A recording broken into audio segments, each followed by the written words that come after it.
ముందుగా సోఫ్ తోటి చేసిన పొడి ఇందులో వేసుకోండి. ఇప్పుడు జింజర్ పొడి, సొంటి పొడి అంటాం కదా, ఈ సొంటి పొడిని కొంచెం వేసుకోవాలి. మన సోఫ్ పొడి ఎక్కువ వేసుకోవాలి. ఇందులో మిగతా పొడులు ధనియాల పొడి, అలాగే కొంచెం జీలకర్ర పొడి, దీంట్లో పసుపు, కారం. అయితే ఇవన్నీ వేసేసి చాలా ఈజీగా చేసేసుకుంటాం. ఈ గ్రేవీ చేయడం చాలా ఈజీ, కానీ దాన్ని ఇప్పుడు కుక్ చేసుకోవడం ఎలాగో చూడండి. ఈ ఉల్లిపాయలన్నీ కరకరలాడుతూ ఇలా పొడి పొడిలా అయిపోతున్నాయి. ఇది కొంచెం అంతా పెరుగు వేసి దీన్ని కలుపుకుందాం. అయితే పెరుగు ఈ కూరలో చాలా పడుతుంది, కానీ అది మిగతాది తర్వాత వేసుకుందాం. ఇప్పుడు ఇలా కలిపేసుకొని నెయ్యిలో ఈ చేసుకున్న ఈ ఉల్లిపాయ మసాలా అంతా పర్ఫెక్ట్గా కుక్ చేయాలి. దీనికోసం నెయ్యి తీసుకొని మనం ఇందులో వేసేసుకుందాం.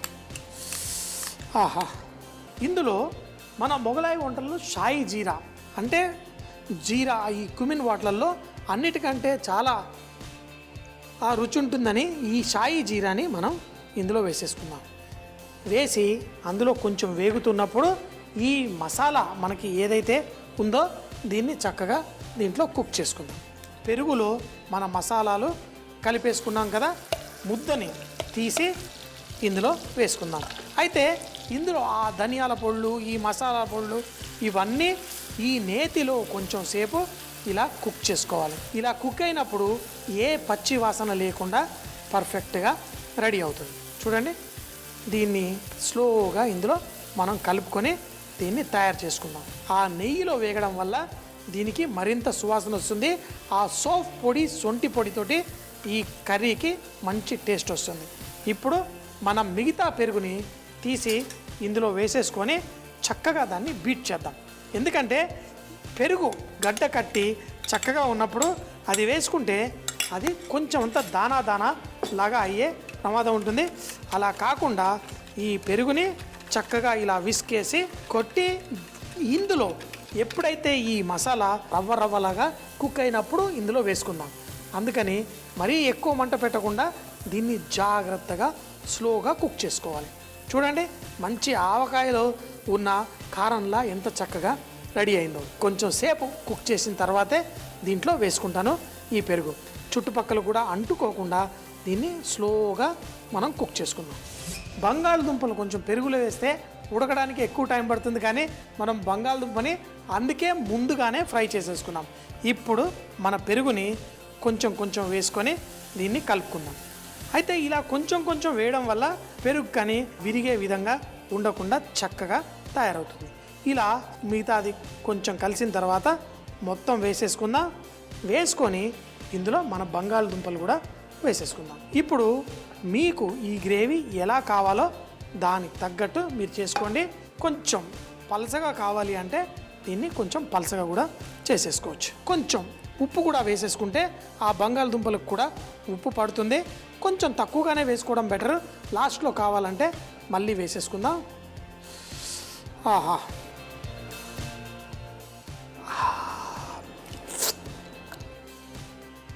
ఇప్పుడు ఉప్పు కరెక్ట్గా కొంచెం కావాల్సిన దానికంటే కొంచెం తక్కువ ఉంది.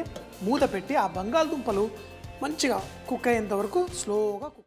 మరి దీన్ని ఒక పక్కన పెట్టేసుకుందాం. మరో పక్క మన ఈ చికెన్ ఉంది కదా, దీన్ని ఇలా పెట్టుకొని ఇప్పుడు ఒక ప్లేట్లో మైదా పిండి, ఇప్పుడు ఒక దాంట్లో కోడిగుడ్డుని పగలకొట్టి దీంట్లో ఒక ఫోర్క్ తీసుకొని ఇలా ఆమ్లెట్ చేసుకున్నట్టుగానే చేసేసుకున్నాం. ఇలా వేశారంటే పిండి చక్కగా పట్టుకుంటుంది, కానీ ఫ్రై అయిన తర్వాత దానిపైన పొరలా వచ్చేస్తుంది. అలా ఉండకూడదు అంటే దాంట్లో చిన్న చిట్కా కొంచెం నీళ్ళు, అలాగే దీంట్లో కావాలనుకుంటే చిటికెడంతా మైదా పిండి కూడా మనం వేసి ఆ నీళ్లు పలసగా అయిపోయిన తర్వాత ఇది కోటింగ్ ఎక్కువగా రాదు. ఇలా పలసగా చేసి పెట్టేసుకొని ఇప్పుడు ఈ కోటింగ్ వేసేసి చేసుకుందాం. ఈ చికెన్ ఏదైతే ఉందో వీటికి మంచిగా టేస్ట్ రావడం కోసం కొంచెం అంత మిరియాల పొడి పట్టించేద్దాం.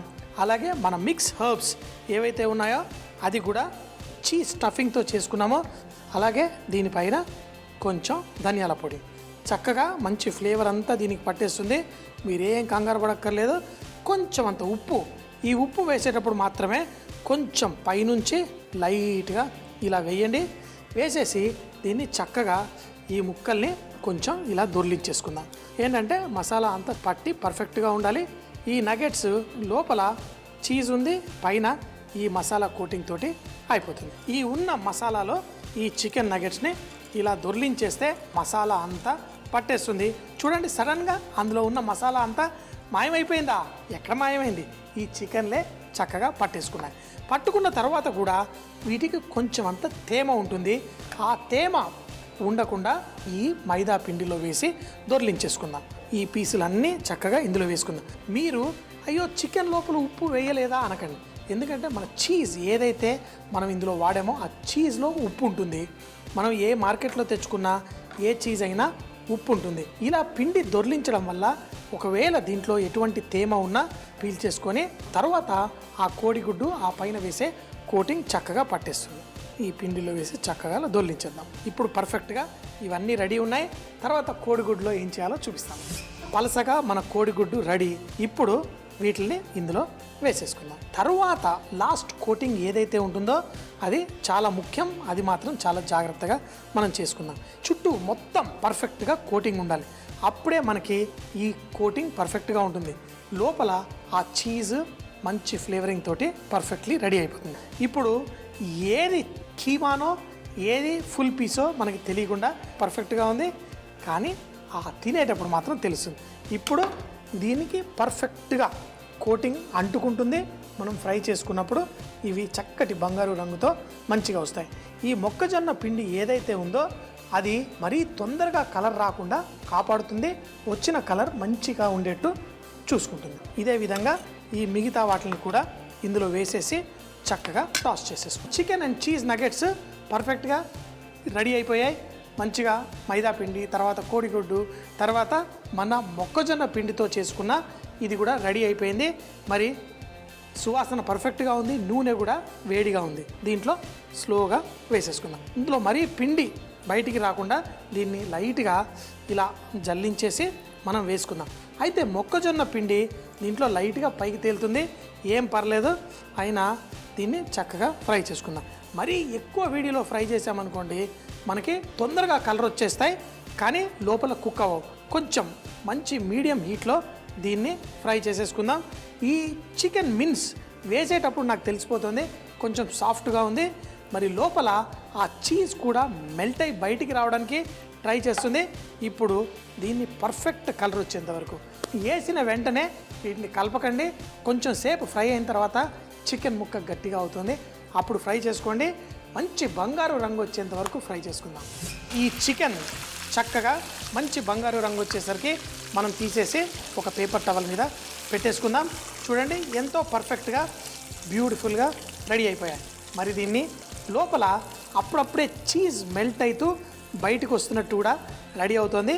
దీన్ని వేడివేడిగా వడ్డించేసుకొని తింటే సూపర్గా ఉంటుంది. మరి మన చికెన్ నగెట్స్ అది కూడా చీజ్ స్టఫింగ్తో ఉన్నది చాలా పర్ఫెక్ట్గా రెడీ ఉంది. ఎంత పర్ఫెక్ట్గా ఉందో చూసారా? మరి తినేద్దామా? Chicken nuggets with cheese. ఆ చీజ్ చికెన్ నగెట్స్లో లోపల మనం చీజ్ వేయడం వల్ల లోపల చక్కగా చీజ్ ఉంటుంది. ఆ లోపల వచ్చేసరికి ఆ జ్యూసీగా మీకు ఉంటుంది. అది చక్కటి